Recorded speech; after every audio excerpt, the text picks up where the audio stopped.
Имам чудесна вест.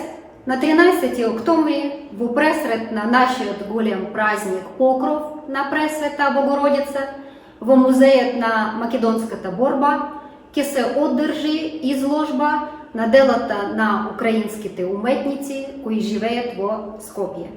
Ветуваме дека ова изложба никого нема да остави равнодушен. Ги покануваме сите заинтересирани да присуствуваат на нашиот заеднички со заедницата на украинците Леся Українка настан. Ве очікуваме.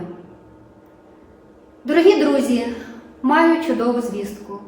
13 жовтня, напередодні нашого прекрасного свята Покрови, у Музеї Македонської визвольної боротьби відбудеться відкриття виставки робіт українських митців, які проживають в Скоп'ї. Обіцяємо, ця виставка не залишить байдужим нікого. Запрошую усіх бажаючих відвідати наш спільний з громадою українців імені Лесі Українки захід. Очікуємо вас!